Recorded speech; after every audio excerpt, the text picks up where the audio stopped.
Welcome students. In previous lecture we studied the Fraunhofer diffraction at a single slit, and the experimental arrangement for Fraunhofer diffraction is shown in this figure. We have already discussed, but I will just revise it. So here we have a narrow slit AB having width small a, then we have biconvex lens and a screen. Now this slit AB is divided into two equal parts, AO and OB. Now when plane wavefront is incident on slit AB, so each and every point on AB becomes a secondary source of light, and it will start emitting the secondary waves or wavelets in this region in all possible direction. Now all the parallel rays to this principal axis of this convex lens OP0 after refraction converges at point P0. Means all the parallel rays reinforced at point P0 on the screen. Now if we calculate the path difference, so logically we can find out the path difference BP0 minus AP0, means path lengths of both the rays are equal, hence path difference is equal to 0. Hence the point P is the bright point, and it is at the center of the pattern. Hence this point is called the central maxima or central maximum in diffraction. This is the highest intensity point in diffraction. Intensity is maximum at P0. Then we can draw a perpendicular AC, and we have divided AB in two equal parts. The rays which makes certain angle, say theta, with the direction of parallel rays meets at point P on the screen. So here the rays are diffracted and they makes diffracting angle, say theta, with the parallel rays and reaches to the point P. So here we have a triangle. So from this triangle we can find out this path difference BC. So path difference between the two extreme rays, that is BP minus AP, is BC, and from the geometry this angle is 90. So this angle is also theta. So this is 90 minus theta. So this angle must be theta. So this path difference BC is, say, lambda. So this BC from this geometry is A sin theta. A sin theta. Then we can find out this path difference OK. So OK is BC by 2 because it is at the center. So BC by 2. So path difference here BC is lambda. So OK is lambda by 2. So here what happens? The ray coming from A reaches to the point P. The ray coming from point O reaches to the point P. So the path difference between these two rays is lambda by 2.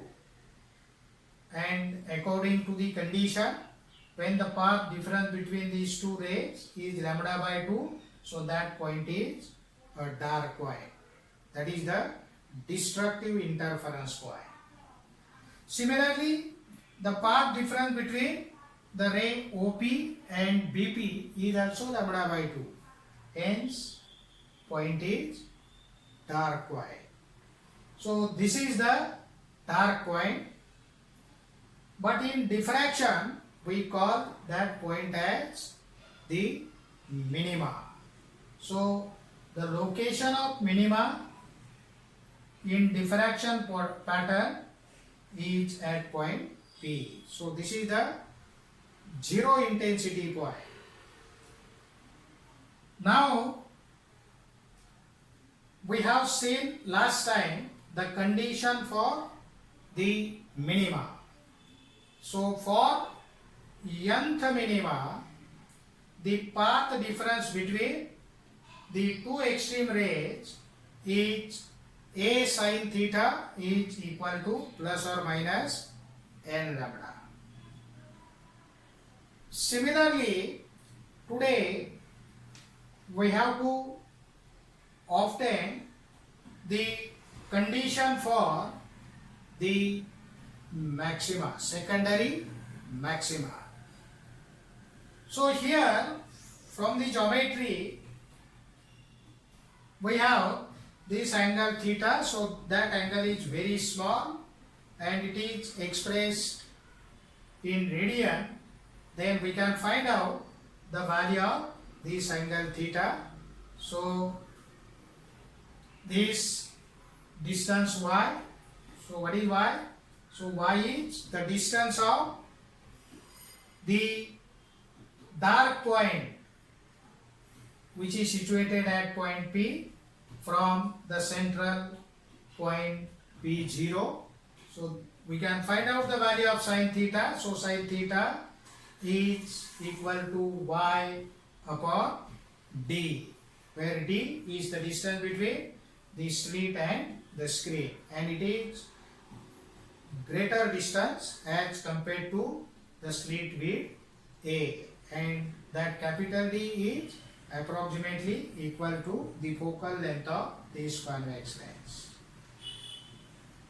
Now we can measure the distances of nth dark point and nth dark bright point from the central bright point P0. So let YND and YNB be the distances of nth dark point and nth bright point from the central bright point which is located at P0. Thus, for nth dark point on either side of central bright point, we can find out this angle theta ND, D for dark, and nth dark.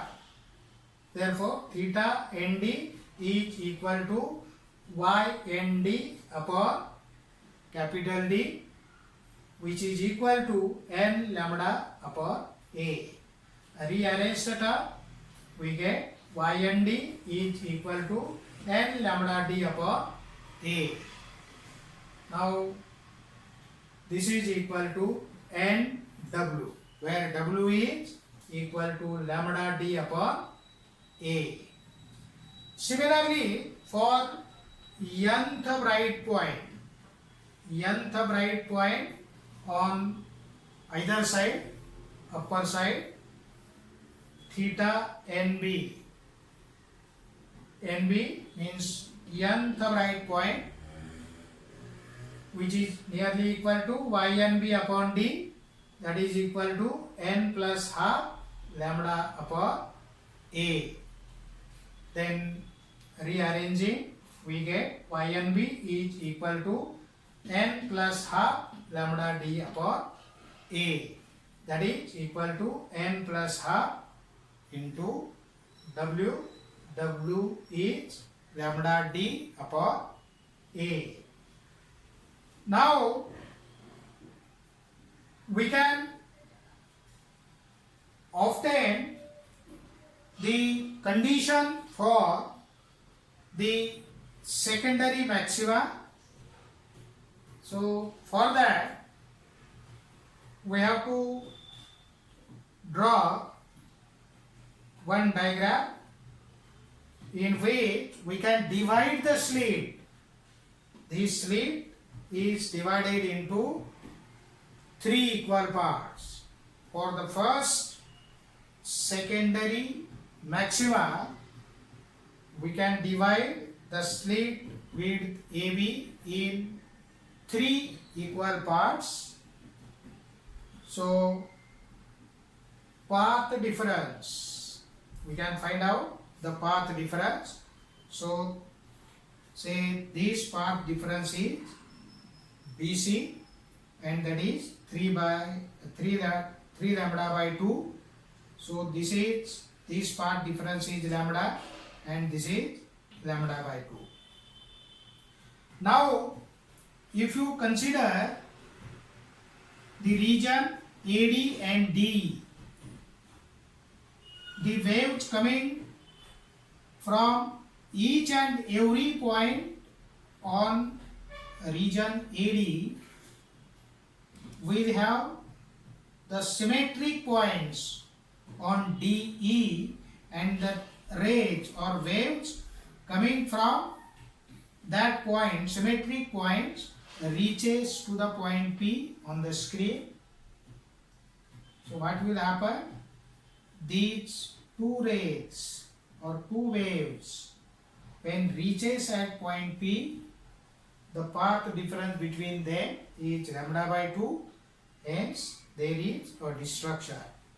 We get a destructive interference, means these waves gets cancelled, but the points between this region EB emits the waves, and that waves reaches at point P. So light is seen at point P due to the rays or waves coming from these points and reaching at point P. So almost 1/3 light reaches at point P, and because of that light we can observe the secondary maxima in diffraction. So here we have shown that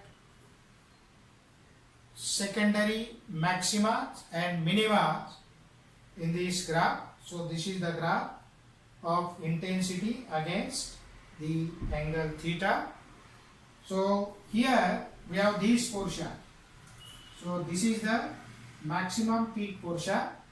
So the intensity at this region is maxima, and we have called this region as the central maxima or central maxima. Now here we have first secondary minima, intensity 0. Again we have a peak. So this is the region of first secondary maxima. Again here we have a minima, that is the second secondary minima, and this region is the second secondary maxima. So intensity goes on decreasing. So intensity in this region is maxima. Here still it is less. here also intensity is minimum. So here for secondary maxima, what we have to do? We have to divide split AB into 5 equal parts. So light reaches due to the fifth part at point P on the screen, and still intensity is less as compared to the first secondary maxima. So in this way we can obtain a diffraction pattern on the screen. So this is the Fraunhofer diffraction at a single slit, and we have obtained the two important condition here. So condition for nth minima, and that condition is A sin theta is equal to plus or minus n lambda, and condition for the nth maxima, that is A sin theta is equal to n plus half lambdas, where n takes values from 1, 2, 3 and so on. Then we can find out the width of central maxima. So width of central maxima, so this distance is lambda by A, this is also lambda by A, so the entire width of this central maxima is 2 times. So WC means width of central maxima is 2 times this half width, so 2 lambda d upon A. So this is the formula for width of central maxima or central maxima in diffraction pattern. So you remember these two formulas. So these are the important formulae to solve the numericals.